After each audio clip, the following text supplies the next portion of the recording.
Jeff Williams is down on his hands and knees deep inside an underground gold mine. His metal detector is screaming so loudly the sound bounces off the tunnel walls. What he pulls out of the floor next becomes the single largest gold find of his entire career, a massive gold anquart specimen that most prospectors will never see in their lifetime. But here's what makes this moment truly incredible: Jeff isn't some fortunate amateur who lucked into treasure by chance.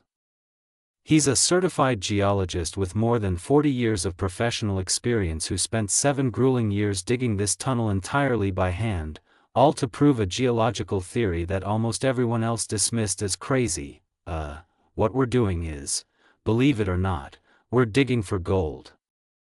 Now, you got this really nice red clay material here. It's got a lot of iron oxide in it, magnetite, hematite, all the minerals that you need, or would like to see, when you're looking for gold. Every failure, every small breakthrough, every hard-earned lesson from 4 decades of reading the earth like an open book led him to this precise spot, in this exact mine, on this exact day. And what happens next is the kind of discovery that arrives only once in a serious prospector's lifetime. This is how it unfolded. The geologist who caught gold fever. Here's the key point: this wasn't random luck. Jeff knew exactly where to dig, exactly what type of deposit he was standing above, and exactly why the gold had to be there.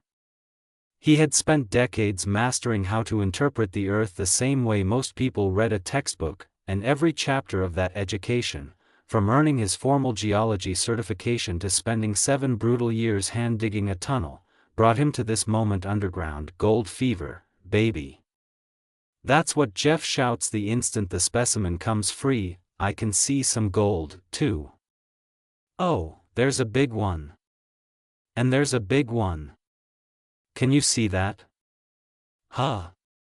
Ooh, now that's what I'm talking about. Does that get the gold fever going for you? Huh.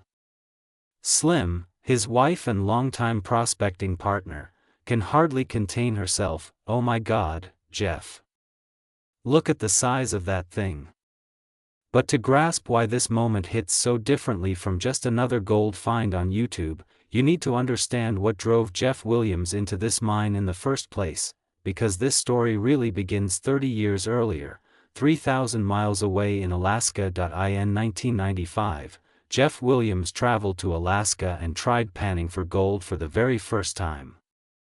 That was all it took: 0.3 or 4 tiny flakes sparkling in the bottom of a cheap pan, and something in his brain permanently switched on. I saw that gold in the pan and I was done, he later said. That was it. I was hooked. Lots of people get excited about gold panning during a vacation. Most buy a pan, try it a couple of times in a creek back home, find nothing, and move on. Jeff was different. Jeff already possessed something most recreational prospectors never have: a serious, formal understanding of geology. He's a certified geologist. He had studied how rocks form, how mineral deposits concentrate, and how geological forces acting over millions of years create very specific environments where gold accumulates. Hey guys, it's your favorite gold miner, prospector, and geologist, Jeff Williams. Now today I thought we'd do something different, and we'll be using a chainsaw to do it. So when gold fever struck, it didn't hit a casual hobbyist. It hit a trained scientist, and that changed everything about how he pursued it. Instead of randomly choosing creeks and hoping for the best, Jeff began applying real geological principles to prospecting. He would walk into an area, study the rock formations, look for iron-stained quartz, identify signs of hydrothermal activity, and map out where gravity and water flow would have naturally concentrated the heaviest material, meaning gold. He'd make a prediction, then test it with a pan. Here's a clear example of how Jeff's mind works in the field. He walks up to what appears to be a completely ordinary stretch of desert in Arizona. Most people would drive right past it, but Jeff sees something: a contact zone where 2 different rock types meet, with visible iron oxide staining running through fractured quartz. He drops to his knees, pulls out his rock hammer, and starts breaking open pieces. "See this right here," he says to the camera. "This reddish iron oxide, that's telling you that sulfides have been weathering out. And where sulfides weather out, gold gets freed up. This is a pay zone." He pans a sample right on the spot. "Gold, that isn't luck.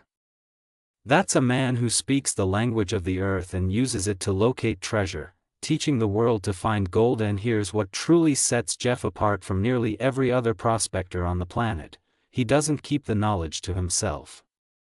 He teaches it. He built a hugely popular YouTube channel called Ask Jeff Williams, where he and Slim document their prospecting adventures and, most importantly, break down the actual science behind every find. Jeff doesn't hoard information.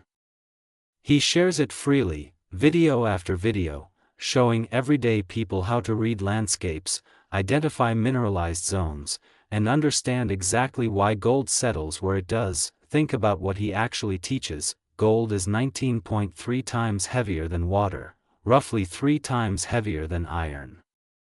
That means it always sinks to the lowest possible point it can reach. Rain, wind, earthquakes, freezing and thawing, all of these natural forces constantly rework the earth, freeing gold and moving it to new low points. Jeff teaches prospectors to look for those natural traps, inside bends of rivers, areas behind large boulders, cracks in bedrock where heavy gold drops and gets trapped, gravel bars where floodwaters deposit their heaviest material first.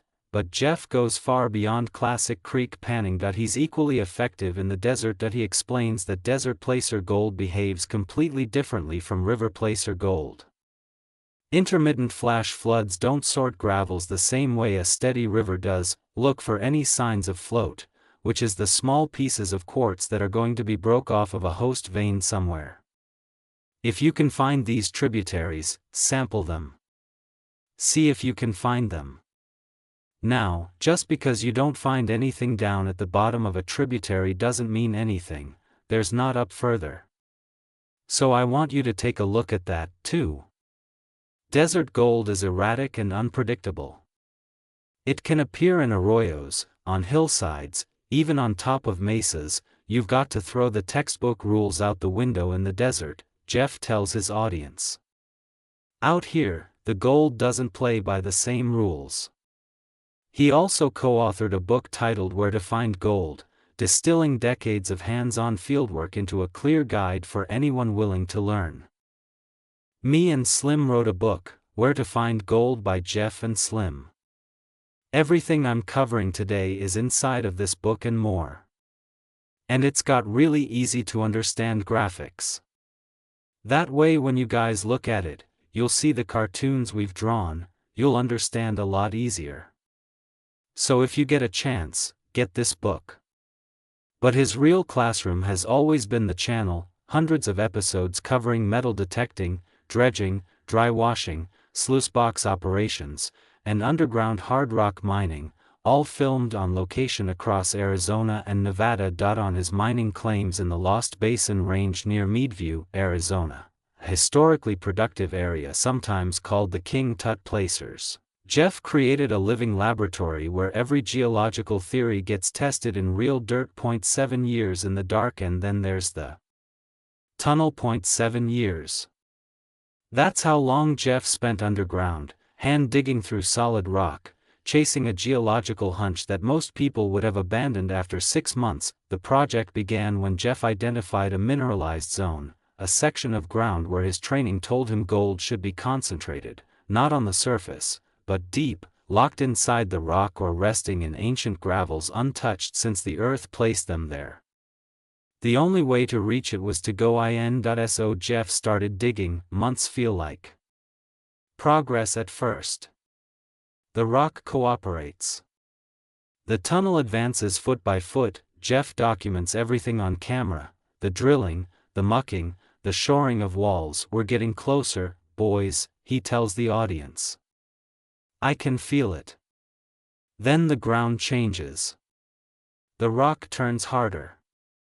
The tunnel hits unstable sections that threaten collapse if he pushes too aggressively. Jeff has to stop advancing and spend weeks reinforcing what he's already built. Slim passes him tools from behind, working in spaces so tight she can barely turn around. The dust is relentless. The air is thin. Progress drops from feet per week to inches. Year 2. Year 3. The comments on his channel start to split. Half the audience cheers him on. The other half wonders if he's lost his mind. Jeff, brother, when are you going to call it?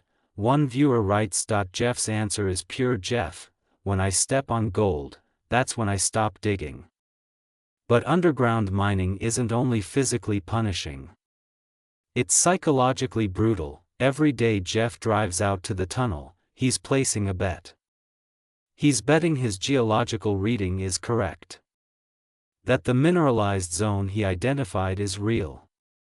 That the gold is exactly where he thinks it is. There is no guarantee. There never is in mining. The earth doesn't owe you anything just because you showed up and worked, and there are moments, Jeff has been honest about this, when doubt creeps in, days when he drives out, stares at the entrance, and wonders if the geology is lying to him.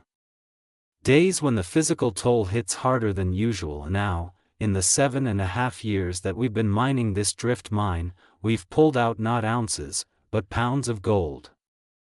He's not a young man doing this work. Every swing of the hammer, every bucket of rock hauled out by hand, takes something out of him. Some days you question everything, he admits to the camera during year 4, face streaked with dust.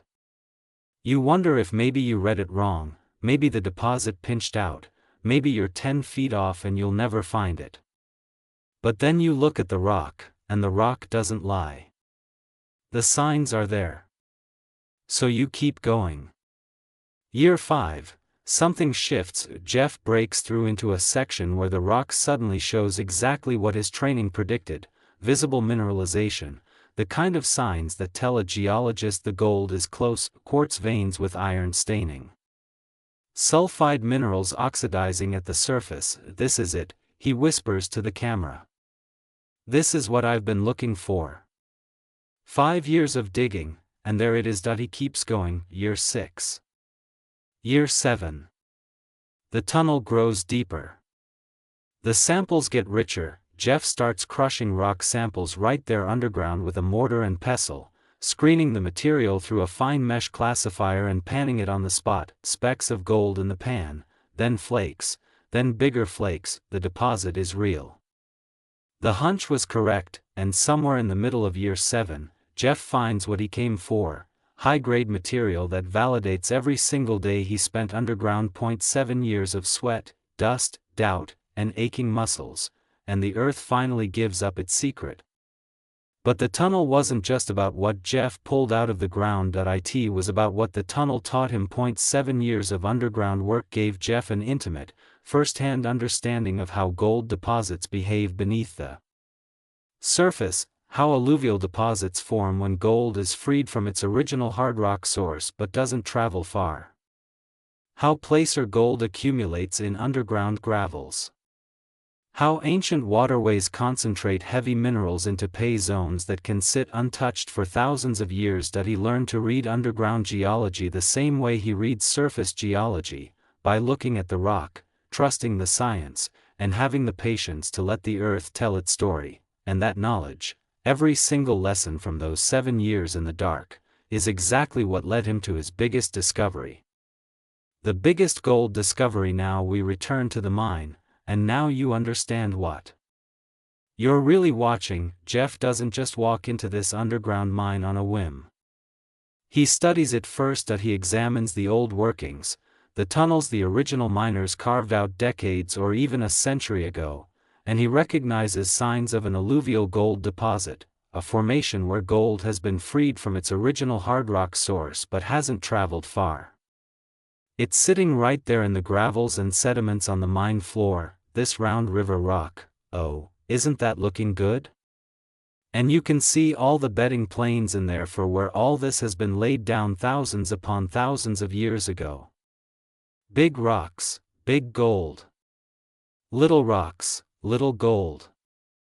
Sometimes just inches below the surface. The old-timers were chasing the veins in the walls, Jeff explains, running his hand along the rock.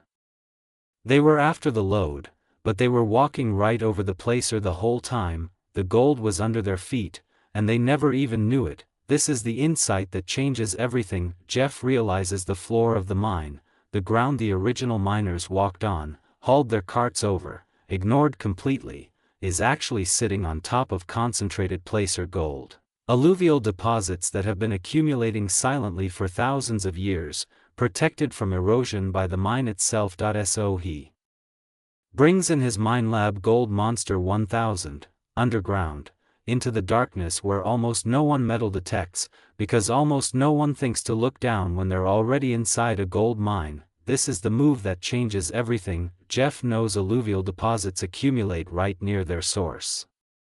The gold hasn't traveled far, maybe just a few feet from the original vein, eroded and freed over thousands of years by natural weathering, but he knows it's heavy enough to have sunk to the lowest available point, which, in an underground mine, means the floor itself. The ceiling has gold-bearing veins.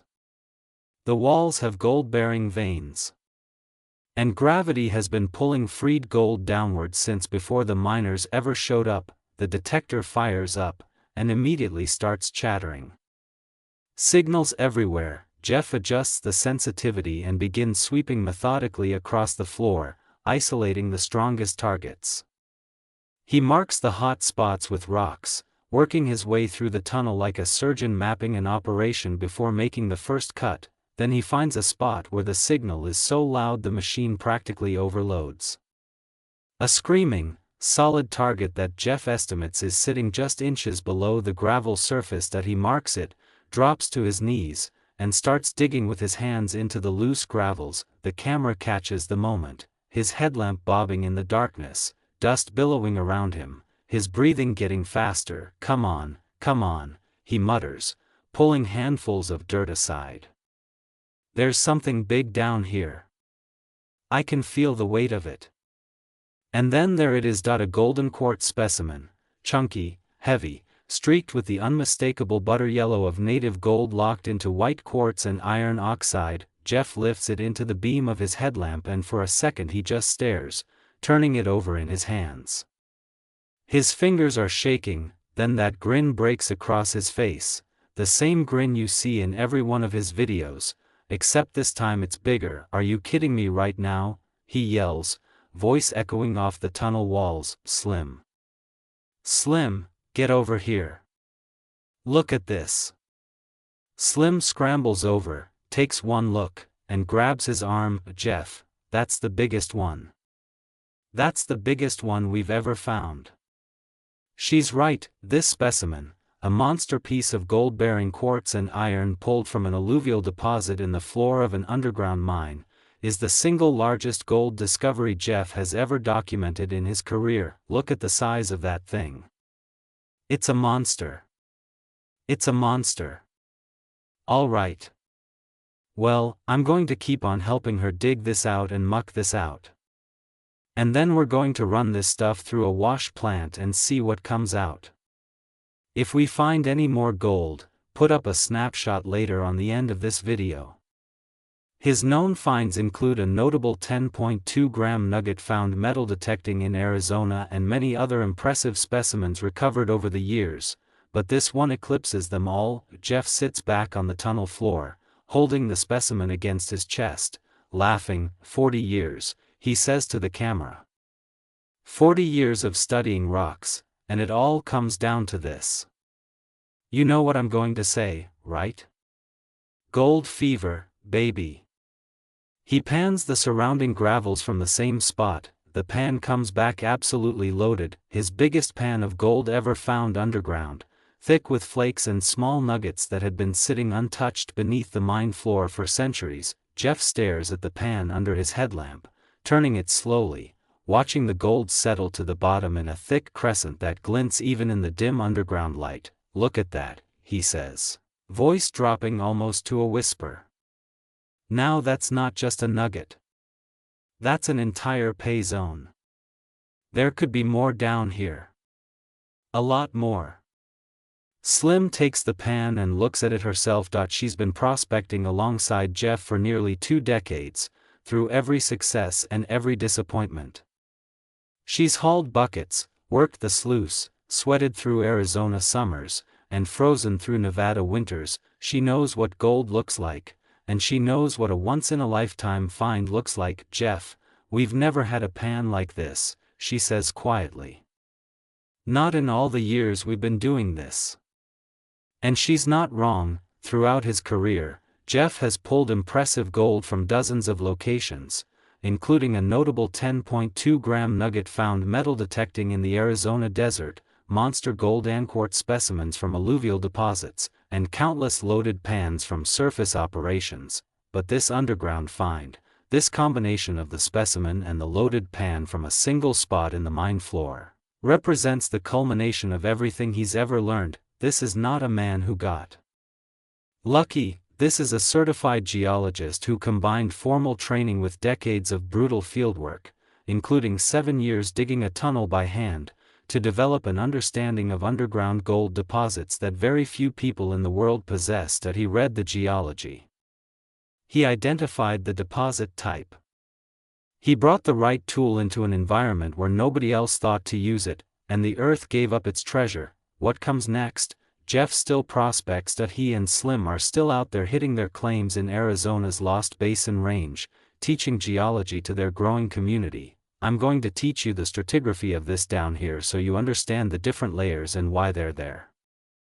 And while we're at it, we're going to do some metal detecting for gold nuggets. Hosting gold nugget shootout events in Meadview, where regular people can come detect on some of the most productive ground in the American Southwest. Guided prospecting expeditions on historically rich claims, led by a man who spent a lifetime learning to read the earth. Here's what I want people to understand, Jeff says in one of his recent videos. Gold is where you find it, but you find it a lot faster when you understand the geology. Learn the rocks. Learn the minerals. Learn how the earth moves things around. Do that and you're not guessing anymore. You're prospecting. The underground discovery didn't make Jeff retire. It only made him hungrier, because here's what every serious prospector knows: if the geology put gold in one spot underground, it put gold in other spots too. The next mine. The next tunnel. The next floor nobody thought to scan. Jeff is already planning his next move. Already reading the maps. Already eyeing his next underground target. His channel, Ask Jeff Williams, keeps growing, and somewhere in Arizona or Nevada, Jeff is probably crouched in the dirt right now, headlamp on, rock hammer in hand, studying a quartz vein that everyone else walked past, because if 4 decades of prospecting have taught him one thing, it's this: there's always another piece of gold underground. You just have to know where to look. And you can never stop digging. So come on, let's go. If this story got your blood pumping, subscribe to the channel and hit the notification bell. Drop a comment below. What would you do if you pulled a monster gold specimen out of an underground mine? And if you want to see more incredible discovery stories like this one, you know what to do. Music fades.